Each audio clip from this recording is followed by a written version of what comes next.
President Trump had welcomed in the Italian Prime Minister, Giorgia Meloni, to the White House, where they were discussing tariffs. He said he's in no rush to end the tariffs, while also saying this.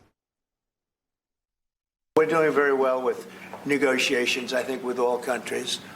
And Scott could tell you a little bit, but we are doing very well. We have a lot of countries that want to make a deal. Frankly, they want to make deals more than I do. And with that, let's welcome in Tim Phillips, the Director of Government Affairs and Global Strategies at Nestpoint, and Lydia Mashburn-Newman, Managing Director of Monetary Economics at the American Institute for Economic Research. Welcome to you both, and thanks so much for coming on today. Morning.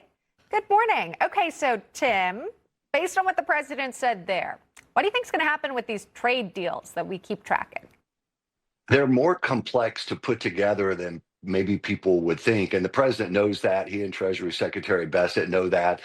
I think if they can get an initial deal done, whether it's with Japan or Vietnam, maybe the EU, although that's a heavy lift, it would, I think, reassure the markets and help businesses get a feel that things are moving in the right direction. And I think the second thing, when Republicans come back from the April break, they've got to move quickly on extending the Trump tax cuts. That will give a lots of assurance with the certainty of tax rates, and get that ending of the tax on tips that the president talked about during his campaign. So they're going to need to move with alacrity. I think those are the two biggest things that can happen short term to get the market going in the right direction. Yeah, Lydia, by the way, just want to make very clear that the stock market is closed today for Good Friday, but this segment is an opening bell segment. That's what we call it. All right, Lydia, I'll go back to you on this because this was mentioned by Tim, which is great. The Treasury Secretary, Scott Bessent, spoke up about this, and he gave an update on the tariff negotiation process. We have that. Watch.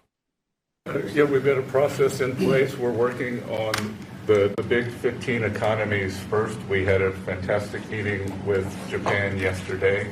I believe there have been calls with the EU already.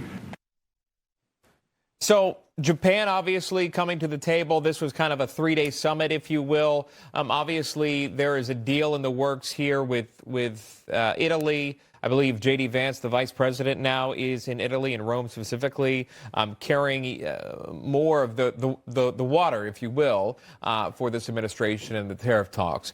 What is your thought process here, and would you be encouraged if you started to see some deals roll out with this administration?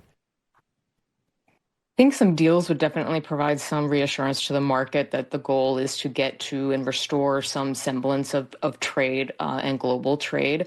We are a globalized economy within the U.S., and having had these very high tariffs, but also very uncertain tariffs, has led to not just uncertainty on Wall Street, but also uncertainty on Main Street.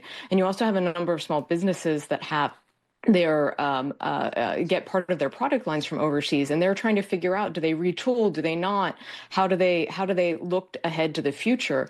And so having one or two big trade deals, especially with something like Japan, Italy, I think would be more complicated because they are part of the EU and can't necessarily make decisions unilaterally or just bilaterally between Italy and the US. So there's definitely a great deal of concern, and the uncertainty is still very, very palpable. Yeah. Indeed. And when you're talking about more than 70 countries, and the president had also set like a 90-day timeline here, there's a lot that can happen in what seems to be kind of a short amount of time. So we keep watching it, and also perhaps who's scheduling a visit to the White House. That might tell us which trade deals are on the table next. Let's switch gears to the housing market, if we can. A study conducted by Bankrate shows that Americans need about $117,000 to afford a typical home in the U.S. Again, an income of that. It's a 50% increase since early 2020, when the income needed to buy a typical home was around $78,000.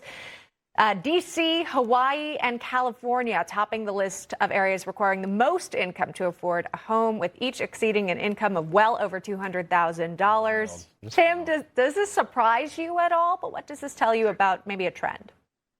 It's not surprising. It is concerning. You know, part of the American dream has always been home ownership. Growing up, that's what my mom and dad told me.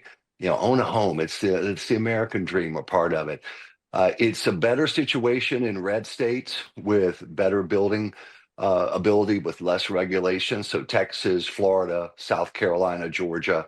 You know, red states tend to be easier to be able to afford housing. Blue states are almost impossible. California, New York. And a lot of that really is the regulatory and the radical environmental policies in those states. So it is troubling. Interest rates are up after a long period of being low. That adds to the misery in some cases, but it is better. People looking to buy, look at those red states because they just have a better environment in which to be able to afford a house in most cases.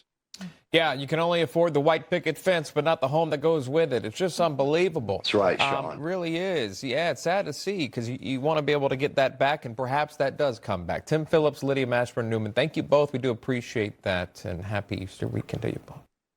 Thank you. Thanks. Well, speaking of, Easter is this Sunday, and the holiday would not be complete without the